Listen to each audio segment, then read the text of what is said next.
Ons gesels vandag met Marlene Basson. Marlene, vertel ons 'n bietjie meer van jouself, jou rol in Helpende Hand en dan spesifiek ook in die gemeenskap. Baie dankie Chantel. Ek is die streeksorganiseerder van die Oos-Kaap en dan ook KwaZulu-Natal Suid. So ek doen van die Oos-Kaap af reg tot by net so voor Bellito is my area en dit is dan nou natuurlik die area wat ook erg geraak is in hierdie tyd in Natal. Jy takke op die oomblik in Natal. Hoe lyk die situasie daar? Chantal, die situasie verskil so 'n bietjie van tak na tak. Ons het 'n tak in Pietermaritzburg, dan het ons in Durban 'n tak wat uit 'n hele klompie lede bestaan of ondersteuners en hulle werk baie goed saam met die gemeenskap. So daar's 'n lekker netwerk in en om Durban. Dan het ons aan die Suidkus het ons ook 'n lekker sterk tak en 'n lekker samewerking met die beweging se ander instansies soos AfriForum. So daar's 'n lekker samewerking tussen die takke en die gemeenskap. Hulle beleef maar trauma binne hulle eie gesinne. So hulle kan nie op hierdie stadium baie uitreik soos wat hulle sou wou nie. Hulle doen, daar's 'n tannie daar in Durban wat op en af ry en die bietjie wat sy het uitdeel. Maar hulle beleef ook die trauma. So dit gaan bietjie moeilik, maar hulle is moedig en hulle gaan aan en maak saam met ons planne om die gemeenskap te bedien. Wat van hierdie situasie het jou in persoon die meeste geraak? As jy iets kan identifiseer. Weet jy, ek dink die feit dat ek nie self daar is nie, my hande voel partykeer bietjie afgekap. Dit voel asof ek in my kar wil klim en ry Natal toe en gaan help daar, maar ek weet dit sal onverantwoordelik wees. So, en dan baie mense met wie ek praat wat nie in Natal is nie, verstaan nie eintlik regtig die hartseer. Ons sien videoetjies en ons maar as jy met die mense praat en jy hoor hoe hulle sukkel, hoe hulle in lang rye staan om by kos uit te kom. Mense wat geld het om te koop, maar nie kan koop nie. My eie familie ek het 'n suster ook in daai area en dit is my verskriklik om te weet, sy moet 4-5 ure in 'n ry staan om by die rakke uit te kom in die winkel en dan as sy daar kom is daar baie min of niks. So dit is wat dit mense wat nie fisies daar is nie, alhoewel ek nie fisies daar is nie, maar ek deel met die mense elke dag en dit raak jou, dit maak jou emosioneel, jy voel asof jy elke net 'n drukkie wil gee, maar jy's so ver en ja, so dit is die stories van die mense raak my, die negatiewe stories. Maar dan sal ook natuurlik positiewe stories. Kan jy vir ons, nou dat jy noem van positiewe stories, ons weet dat, ek weet veral hier by Helpende Hand, ons sien dit gereeld, dat in 'n situasie waar die gemeenskap soms op sy laagste is, sien jy ook die meeste stories van hoop en mense wat werklik opstaan en hulle gemeenskap help dra en ten einde ook dan hoopdraers vir hulle gemeenskap is.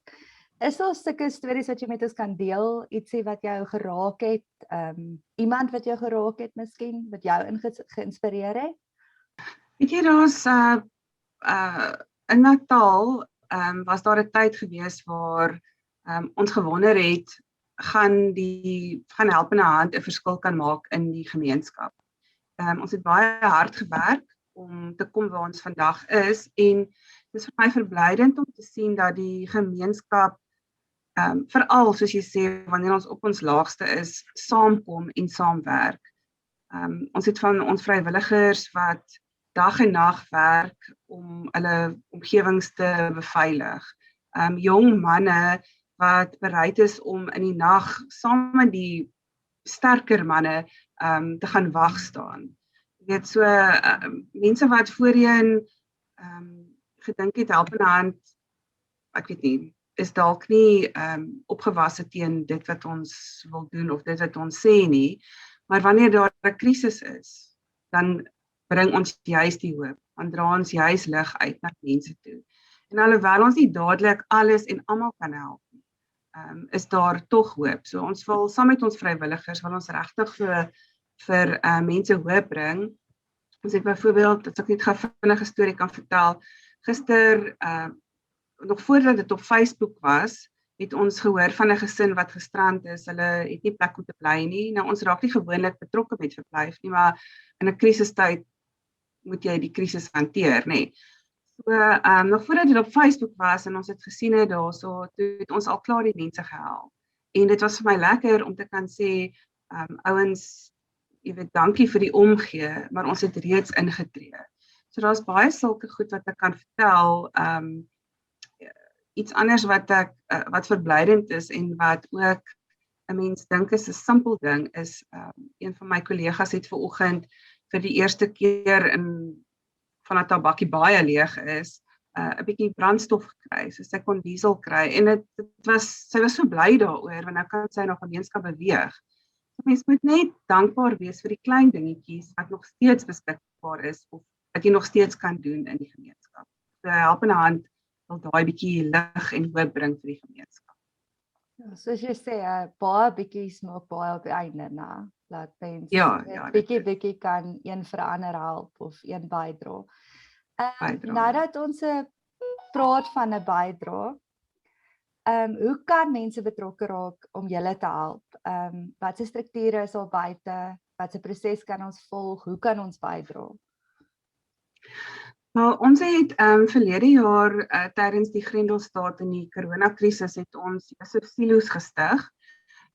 Dit is regtig 'n woord wat uit die Bybel uitgehaal is waar Josef opdrag gekry het om in die maar-jare mos nou in te samel vir die droë jare, nê. So ons het ook Josef Siloes reg oor die land en ons wil graag hê of mense aanmoedig om te skenk. Ons maak reeds planne om kos wat ingesamel word by ons veilig uit te kry. Dit is nogal 'n uitdaging, maar ons werk aan die planne. Maar intussen vra ons mense om asseblief te gaan skenk by jou Josef Silo.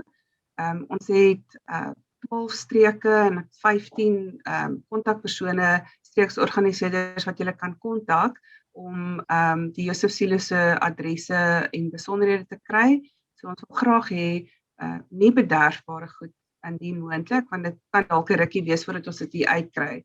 'n Groot nood is baba doeke byvoorbeeld. Buite huise het ons ook volwasse doeke nodig. Dis ook 'n kwessie van mense kan koop, maar daar is nie. So daai tipe goeders is wat ons graag wil hê julle moet by die Josef Siloes dan en natuurlik kos, want kos raak regtig skaars. Kos gaan afgee by die Josef Siloes.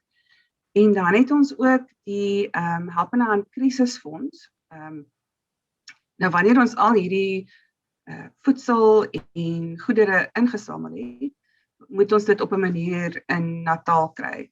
So ons wil vir mense vra om asseblief by te dra tot die krisisfonds finansiëel, sodat ons dan nou ook vir die ouens wat dit afry ook kan bydra. Nie almal kan dit gratis vir ons doen nie. Almal is maar dit gaan ook deur hulle eie dinge as gevolg van corona en so. So ons wil regtig mense vra om finansiële bydrae te maak sodat ons die mense in Natal kan help by die krisisfonds. Indien enige iemand wil bydra en kan bydra, soos Marlene ook gesê het, besoek dan gerus www.josefsiloes.co.za en die besonderhede van die krisisfonds gaan ook dan nou hieronder verskyn. Vir ons by Helpende Hand is julle self ook inspirasie om te kyk wat julle elke dag in die veld doen en hoe julle betrokke is en fisies ook aan mense help. Het jy 'n boodskap van hoop wat jy vir mense wil uitdra daar buite? Chantal, ek het nou terwyl ons in die krisistyd was, bietjie vroeër in die week, het daar, as 'n mens praat en jy sê vir jou vrywilligers, vir jou gemeenskap, hou vas aan die Here, dan kry jy partykeer so 'n moedeloosheid. En ek het onder andere iemand gehad wat gesê sy weet die goed. Sy weet sy moet glo en sy weet sy moet vertrou op die Here, maar as jy midde daai chaos is, dan raak jy so 'n bietjie moedeloos, nê. Maar ek dink 'n mens moet net stil raak, jy moet net kalm raak en regtig jou bekommernis vir die Here gee. Ek dink dit is maak nie saak wat gebeur met 'n ou nie. Gee dit vir die Here. Hy sal dit uitsorteer. En dit is klink soos 'n klise, maar dis regtig so. Want die volgende dag toe ons sê die spesifieke dame sê sy moet net kalm raak. Die volgende dag is daar toe sommer so 'n oplewing en want sy het regtig geglo en vertrou.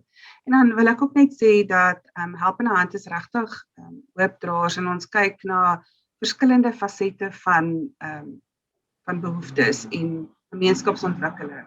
Raak betrokke by jou gemeenskap of by jou naaste Helpende Hand tak. As jy nie fisies kan nie, doen 'n finansiële bydrae of klop aan by jou tak.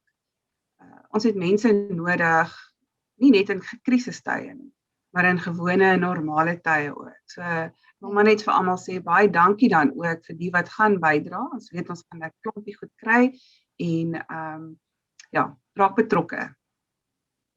Goed, dankie Marlene, ek waardeer werklik dat jy vir ons tyd afgestaan het vandag.